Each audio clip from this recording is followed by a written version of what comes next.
नमस्कार मित्रों, मैं शशांक और इस वीडियो में हम बात करेंगे इंदिरा एकादशी व्रत कथा के बारे में। धर्मराज युधिष्ठिर कहने लगे कि हे भगवान, अश्विन कृष्ण पक्ष एकादशी का क्या नाम है, इसकी विधि तथा फल क्या है, सो कृपया करके कहिए। भगवान श्री कृष्ण कहने लगे कि इस एकादशी का नाम इंदिरा एकादशी है। यह एकादशी पापों को नष्ट करने वाली तथा पितरों को अधोगति से मुक्ति देने वाली है। हे राजन, ध्यानपूर्वक इसकी कथा सुनो। इसके सुनने मात्र से ही वाजपेयी यज्ञ का फल मिलता है। प्राचीन काल में सतयुग के समय में माहिष्मति नाम की एक नगरी में इंद्रसेन नाम का एक प्रजापति राजा धर्मपूर्वक अपनी प्रजा का पालन करते हुए शासन करता था। वह राजा पुत्र पौत्र और धन आदि से संपन्न और विष्णु का परम भक्त था। एक दिन जब राजा सुखपूर्वक अपनी सभा में बैठा था तो आकाश मार्ग से महर्षि नारद उतरकर उसकी सभा में आए। राजा उन्हें देखते ही हाथ जोड़कर खड़ा हो गया और विधि पूर्वक आसन व अर्घ दिया। सुख से बैठकर मुनि ने राजा से पूछा कि हे राजन, आपके सातों अंग कुशल पूर्वक तो हैं? तुम्हारी बुद्धि धर्म में और तुम्हारा मन विष्णु भक्ति में तो रहता है। देवर्षि नारद की ऐसी बात सुनकर राजा ने कहा, हे महर्षि, आपकी कृपा से मेरे राज्य में सब कुशल है तथा मेरे यहाँ यज्ञ कर्मादि सुकृत हो रहे हैं। आप कृपया करके अपने आगमन का कारण कहिए। तब ऋषि कहने लगे कि हे राजन, आप आश्चर्य देने वाले मेरे वचनों को सुनिए। मैं एक समय ब्रह्मलोक से यमलोक को गया। वहाँ श्रद्धापूर्वक यमराज से पूजित होकर मैंने धर्मशील और सत्यवान धर्मराज की प्रशंसा की।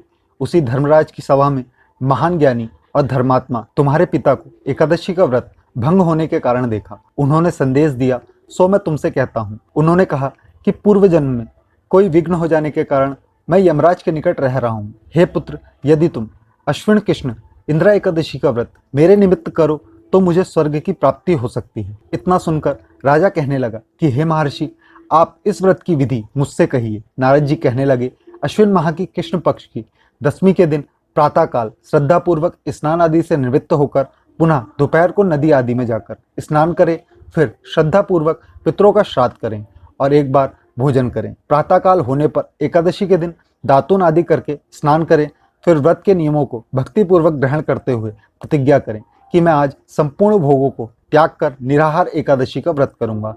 हे अच्युत, हे पुंडलीकाक्षाय, मैं आपकी शरण में हूँ, आप मेरी रक्षा कीजिए। इस प्रकार नियम पूर्वक शालिग्राम की मूर्ति के आगे विधि पूर्वक श्राद्ध करके योग्य ब्राह्मणों को फलाहार का भोजन कराएं और दक्षिणा दें। पितरों के श्राद्ध से जो बच जाए उसको सूंघकर गाय को दें तथा धूप दीप गंध पुष्प नैवेद्य आदि सब सामग्री से ऋषिकेश भगवान का पूजन करें। रात में भगवान के निकट जागरण करें। इसके पश्चात द्वादशी के दिन प्रातःकाल होने पर भगवान का पूजन करके ब्राह्मणों को भोजन कराएं। भाई बंधुओं, स्त्री और पुत्र सहित आप भी मौन होकर भोजन करें। नारद जी कहने लगे कि हे राजन, इस विधि से यदि तुम आलस्य रहित होकर इस एकादशी का व्रत करोगे तो तुम्हारे पिता अवश्य ही स्वर्गलोक को जाएंगे। इतना कहकर नारद जी अंतर्ध्यान हो गए। नारद जी की कथा अनुसार राजा द्वारा अपने बंधुओं तथा दासों सहित व्रत करने से आकाश से पुष्प वर्षा हुई और उस राजा का पिता गरुड़ पर चढ़कर विष्णुलोक को गया। राजा इंद्रसेन भी एकादशी के व्रत के प्रभाव से निष्कंटक राज्य करके अंत में अपने पुत्र को सिंहासन पर बैठालकर स्वर्गलोक को गए।